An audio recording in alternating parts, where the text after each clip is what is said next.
இந்த மக்களை நீண்ட காலமாச்சு நம்ம யூடியூப்பில் சந்திச்சு. இப்போ இந்த பொருள் என்ன அப்படிங்கிறது நோன்பு நேரத்தில், அதாவது ரமலான் காலத்தில் எல்லாருக்குமே தெரியும்.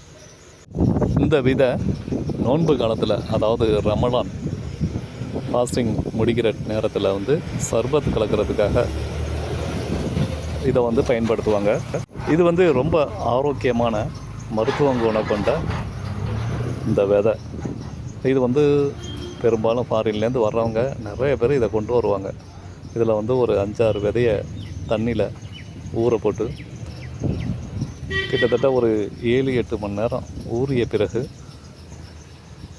அந்த ஊறிய சதைப்பகுதிகளெல்லாம் நல்லா விரல்களாலேயே நச்சு விட்டு அதில் சுகர் போட்டு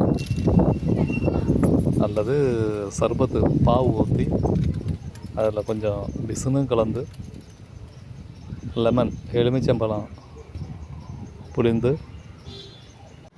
இதை குடிப்பாங்க.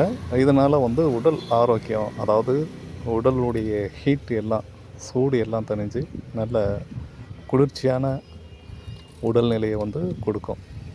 இந்த ஊரில் இந்த விதைக்கு பேர் காமனாக சொல்லக்கூடிய, வழக்கமாக எல்லோரும் சொல்லக்கூடிய பேர் உம்மா சல்மா விதை. இந்த விதையில் நல்ல ஆரோக்கிய குணம் உண்டு. நீங்களும் இது போன்ற விதைகளை தண்ணியில் ஊற வச்சு சர்பத்தை கலந்து சாப்பிட்டு இருக்கீங்க அப்படின்னு சொன்னாக்க தகவலாக சொல்லுங்கள். லைக் பண்ணுங்கள், ஷேர் பண்ணுங்கள், சப்ஸ்கிரைப் பண்ணிவிடுங்க.